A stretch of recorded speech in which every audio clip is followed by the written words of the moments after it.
নমস্কাৰ, মোৰ চেনেলৰ এটি নতুন ভিডিঅ'লৈ আপোনালোক সকলোকে আকৌ এবাৰ স্বাগতম জনাইছোঁ। আজি কেইবাদিনৰ মূৰত আকৌ এটি নতুন ভিডিঅ'লৈ আপোনালোকৰ ওচৰলৈ আহিছোঁ। আশা কৰিছোঁ আপোনালোকে ভিডিঅ'টো সম্পূৰ্ণকৈ চাব আৰু যদি চাই ভাল লাগে লাইক, কমেণ্ট আৰু শ্বেয়াৰ কৰি দিবলৈ নাপাহৰিব। আৰু যিসকলে মোৰ চেনেলটো এতিয়ালৈকে ছাবস্ক্ৰাইব কৰা নাই, প্লিজ তেওঁলোকে ছাবস্ক্ৰাইব কৰি দিব আৰু লগতে থকা বেলটো ক্লিক কৰি দিব। তেতিয়াহে মই দিয়া নতুন নতুন ভিডিঅ'বিলাক আপোনালোকে চাবলৈ পাই থাকিব।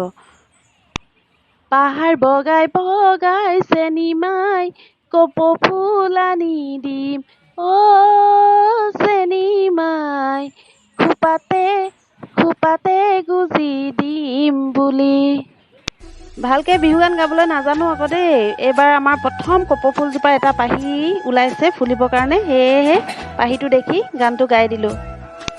কপৌ ফুলজোপা যিহেতু নিজে ৰুইছিলোঁ আৰু প্ৰথম পাহিটো দেখা পাই মনটো খুব ভাল লাগিলে, সেইকাৰণে আৰু আনন্দতে গানটো গাই দিলোঁ দেই, দুখদাই নধৰিব আকৌ। আৰু এইফালে এতিয়া কি পিটিকা বনাব লৈছোঁ আপোনালোকক দেখাই থাকিম দেই। আপোনালোকে মোৰ ভিডিঅ'টো সম্পূৰ্ণকৈ চাব। আজি ছবিধ পিটিকাৰে মোৰ ভাতৰ থালিখন দেখাম আপোনালোকক। আৰু ইয়াৰে 3বিধ পিটিকা মই পাতত দিছিলোঁ। আৰু এতিয়া প্ৰথমে এয়া কচুথুৰি পিটিকাখিনি বনাই লওঁ। পিটিকা যিহেতু মই হাতেৰে পিটিকোঁ আৰু দেই, আপোনালোকে দেখি বেয়া পালে উপায় নাই। আৰু নহৰু কেইফুটামানো দি দিছিলোঁ এনেকৈ, চাওকচোন পাততে। কচুথুৰিকেইটাৰ লগত ইমান ধুনীয়াকৈ সিজি গ'ল, খুব ভাল লাগে। এনেও নহৰু এনেকৈ পুৰি খাই ভাল লাগে। আৰু এই আটাইকেইবিধ শাক মই কালিয়ে বাৰীতে বুটলি থৈ দিছিলোঁ আৰু বুটলা নেদেখালোঁ আৰু আপোনালোকক, যিহেতু ভিডিঅ'টো বহুতখিনি দীঘলীয়া হ'বগৈ, সেইকাৰণে দেখাবলৈ নহ'ল। আৰু পিটিকাতটো জানেই আৰু মিঠাতেলটোৱে মেইন, আৰু এয়া মিঠাতেল অকণমানটো নিদিলে পিটিকা নহয়, সেইকাৰণে পিটিকা গোটেইখিনি এতিয়া মই ধুনীয়াকৈ বনাই ল'ম। এফালে মাটি কান্দুৰি আছে আৰু এফালে দোলবন পাতত দিয়া, আৰু এফালে লাই শাকৰ থৰুৱা। এইখিনি মই পাতত দিয়া নাই, লাই শাকৰ থৰুৱাখিনি ভাপত দিছিলোঁ আৰু কণী বইল কৰি লৈছিলোঁ, আলুৰ লগত পিটিকা কৰিছোঁ আৰু এফালে পুৰা বিলাহী পিটিকা কৰি দিছোঁ।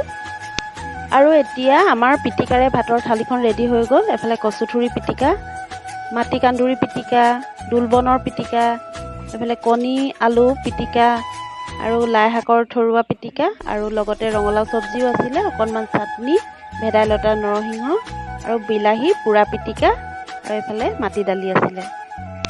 আৰু এই আটাইকেইবিধ পিটিকা আমাৰ স্বাস্থ্যৰ কাৰণে কিমান যে উপকাৰী আমি সকলোৱে জানো। মাথো অকণমান সময়ৰ প্ৰয়োজন হয় আৰু, নহয় জানো?